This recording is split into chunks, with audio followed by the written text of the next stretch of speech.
welcome back. Today I have Abiola Olaniran, he's CEO of GAMSOLE, so we're talking about games today. And I think they have produced some games for companies like Windows. So Abiola, welcome to the show. Thank you, sir. And tell us about GAMSOLE. How did you start? Why did you start it? And why do you think it will be successful? So thank you. GAMSOLE is a mobile gaming company. We create mobile games and animations. We started because we saw a huge gap in the kind of content that comes out of Africa. Up until now, I mean, the story about Africa that people know, I mean, when it comes to like from games and animations, are usually about just animals, like things like Lion King, Madagascar, and it's usually based on the perception of the Western creator of those contents. So why are Africans not telling their own story in that form? You understand? So I mean, if you go to Japan now, you can watch things like Naruto. They have a lot of animation content. They have a lot of games that are from their own environment, and this is how they can easily communicate with the young generation in the country. You understand? So basically, GAMSOLE is supposed to fill that gap. Creating African content, but usually mainly for the global audience, basically, which is why we created it. So, what effort does it take? I see these games. If I see all this animation, what resource does it take? I mean, so skill sets mainly, which is one of the challenges in Nigeria right now. Which is why basically one of the ways we've been able to get this far in terms of like creating our content is basically, I mean, we are happy that some Nigerians who studied abroad are now beginning to come back home.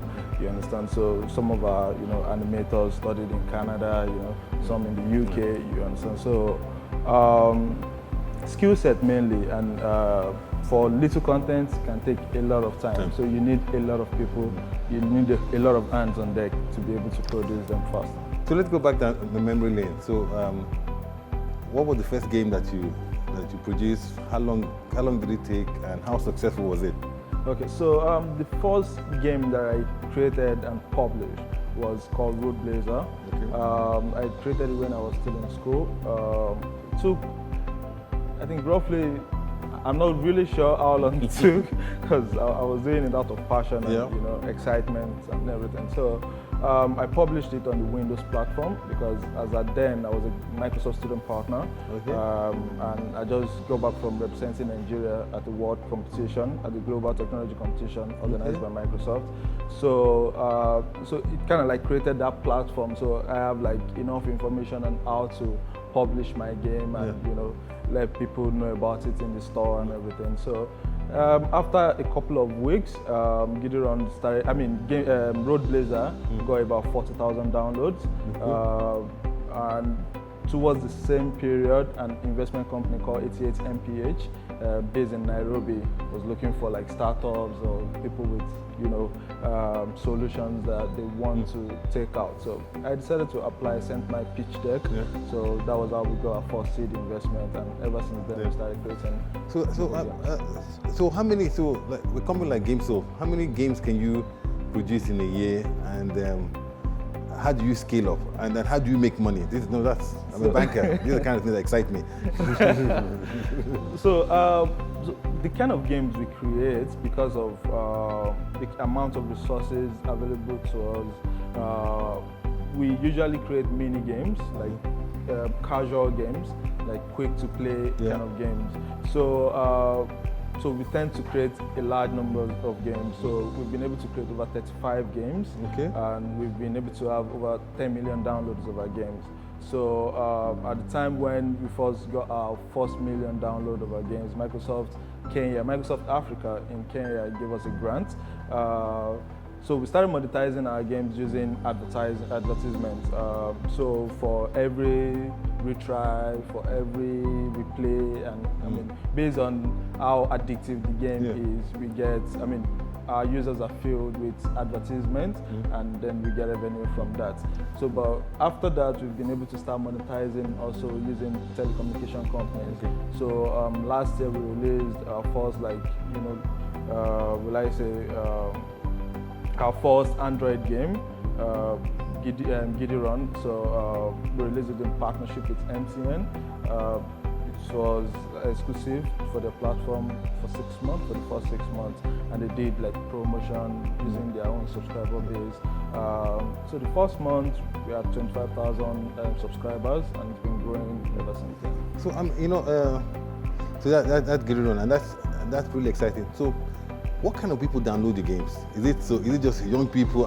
Nigeria is a youthful economy, but is it young people? Is it people like me, or does it cut across? I mean, so usually it's young people, and even the network also understands that. So when they were doing the marketing, it was targeted towards that age group. You understand, like people around 15 years old, people in secondary school, usually young people. So, GAMSOLE, so your games. So, I see your industry like, I think there's a lot of opportunity there, but I see your industry like the music industry, Nigerian music industry, where I think initially we spent time, the musicians, the artists were trying to sing like the Europeans. And then when they, of course, with not much success, but when we started infusing African beats with Western music, that's when, Nigerian music took off, and now it's now one of our biggest exports. When are we going to see people like Nigerians abroad, instead of playing all those European-based GameSoft games, playing authentic African, should I say, Olaniran, where they can visualize and see things going on in Nigerian streets? Yeah, I mean, in scale. Yeah, with the right partnership, I think Africans are now like starting to develop, local games. And you're right, there have to be some level of globalization in terms of like something that can be accepted globally in terms of the content itself. So it shouldn't just be a completely localized game, like the example you use in terms of the Nigerian music, infusing, you understand, local beats with foreign beats, basically. So which is essentially what we do. So Olaniran, for instance, now it's a 3D runner game, and if you've played Subway Surfer before, you'll be familiar with that kind of gameplay. But at the same time, we've been able to just infuse the local elements, the entire story itself, a policeman trying to get bribe from a conductor, a bus conductor, and the bus conductor refused to pay. So started running away from him.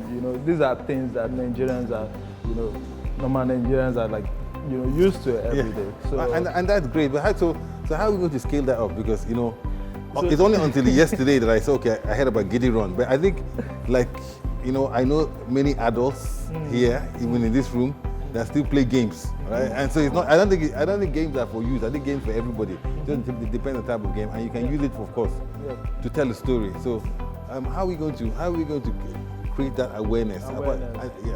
So with more, I think with more, investment coming into the sector, with better partnerships, you understand. So with more partnerships, companies pushing this content and integrating it with the product, with what they're selling, because even the market also wants this kind of content.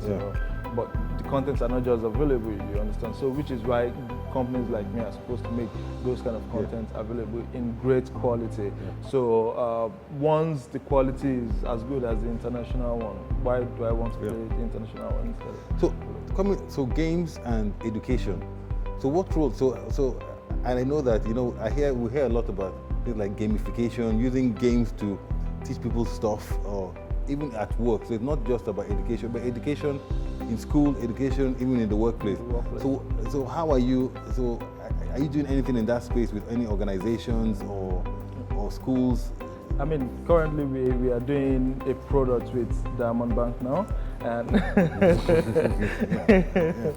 which is I really believe in it strongly, because in order to because gamification is very important in terms of like creating some sort of a competition between between a particular group of people and trying to gamify like learning, essentially. So in the sense of gamifying financial literacy, you understand, you want youth to be able to learn how to be financially independent. You want them to be financially inclusive early on. You understand? So gamifying that kind of experience will essentially increase the possibility of them learning that faster, and also in order to be able to get their attention, using elements from games, animations, and things that they're used to before. You understand? So creating tournaments, creating challenges, having leaderboards, being able to easily share online. So, and we've seen like a lot of companies globally who have been able to do that successfully, and in terms of metrics, it has actually helped their metrics in terms of retention, user retention, events, activities, and things that are done on the platform. Yeah. So, final question. So, what's the next big thing for GAMSOLE? Currently, GAMSOLE is in the process of opening our first international office.